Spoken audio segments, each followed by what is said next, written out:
दादांच्या सारख्या प्रामाणिक नेतृत्वानं मला तो GR तपासून घ्यायची जबाबदारी दिली होती। काय याच्यात बघा, काय उणिवा असतील तर सांगा। आणि तिथंच आम्ही तपासलो। त्याच्या शब्दांमध्ये बऱ्याचपैकी पद्धतीने फेरफार केला गेलेला आहे, त्याच्यामध्ये कन्फ्युजन ठेवलं गेलेलं आहे, जेणेकरून येणाऱ्या हजारो मराठ्यांना, येणाऱ्या अनेक पिढ्यांना त्याचा त्रास होणार आहे। मनोज दादांना अनेक वकिलांनी घेरले आणि त्यांना मिसगाईड केलेलं आहे। माझं असं स्पष्ट म्हणणं आहे की सरकारनं आपल्याला फसवलेलं आहे। मनोज दादांनी अजूनही संयम बाळगावा।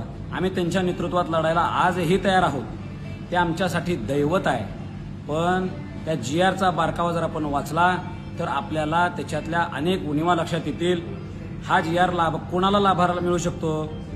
ज्यांच्या नोंदी कुणबी, मराठा कुणबी किंवा कुणबी मराठा अशा असतील, अशा लोकांना त्याचा लाभ होईल।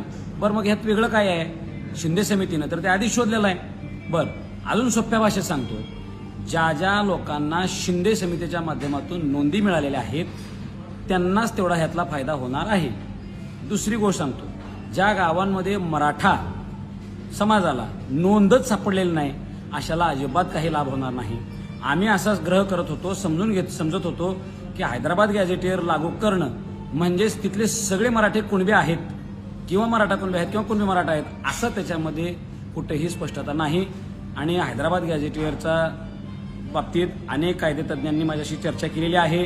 ह्या GRला सुद्धा चॅलेंज करता येईल। ह्याच्यातनं मराठ्यांच्या हातात पदरात काही मिळालेलं नाही।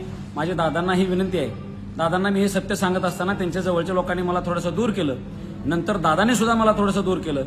पण जे त्यांनी जर माझ्यावर जबाबदारी दिलेली असेल तर एक छत्रपतींचा मावळा म्हणून, एक खानदानी मराठा म्हणून सत्य सांगायचं धाडस मी दादांना तिथं केलं।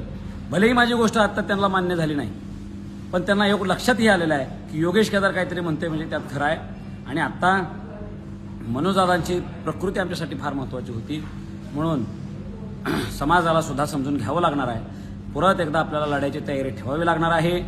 मनोजदादांसारखा हिरा आपल्याला गमावून चालायचा नाही। त्या नेतृत्वासारखा प्रामाणिक नेता नाही, हे माझं मत आहे।